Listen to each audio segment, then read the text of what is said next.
Unless you're in Alberta. That's the only place where it doesn't matter how long you wait. Yeah, the memory hasn't didn't erase there. There was 3 weeks in between those two games, right? Well, but how about this? Like, what would have been the longest 4 seconds of the weekend? I vote for Cam Talbot skating from the goal line to see Mike Smith waiting for him at center ice. Like, I give that Talbot like full credit, because the whole way down there, or up there to the red line, he must be going, this is not going to turn out well. No, he's a giant. Who the hell wants to fight that guy? Well, and he's waiting there licking his chop. He can't wait to get his gloves off. Well, both of them, like, I don't know if you've seen Mike Smith with a shirt off. Like, he's massive. Like, You guys should kick him out of the union, Noodles. He does nothing positive for you guys. Anders Nielsen is the same. Like, Anders Nielsen in Ottawa, 6'6", and built like a Greek god. Like, ridiculous.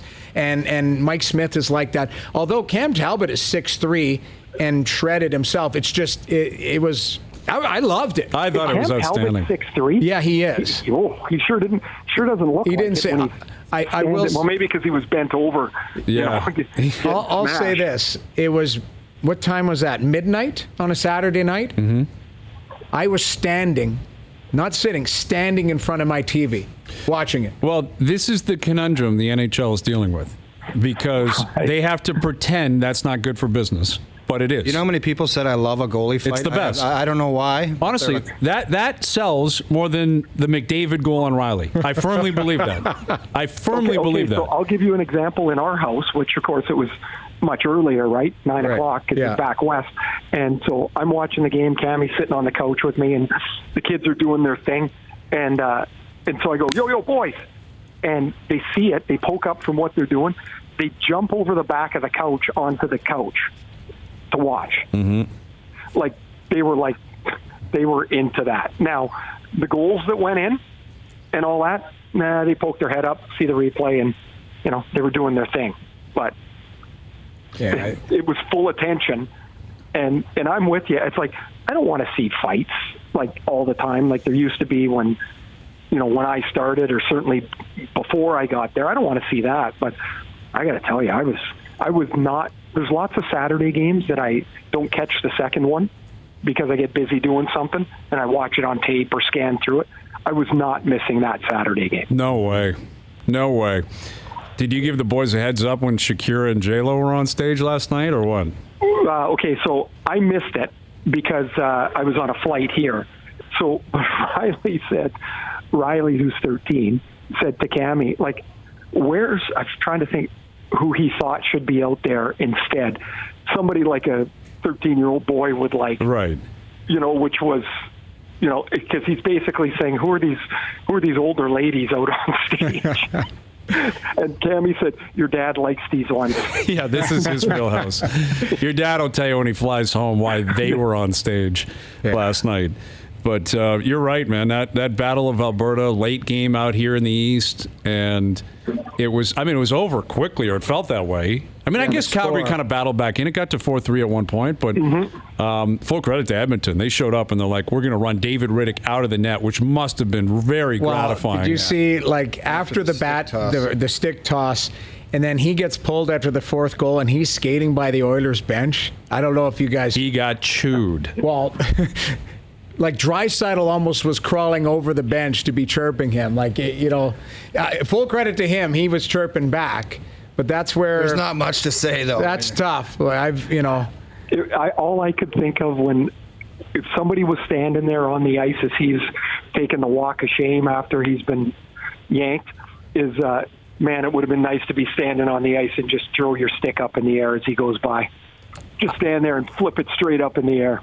See you, Dave. Mm-hmm. I don't know if you, Ray. I don't know if you saw when I think it was Gaten Haas scored the 8th goal on the penalty shot. Yamamoto, they flashed to the bench, and I thought I saw Yamamoto yelling, "Throw your stick up," and I think that would have cleared the benches.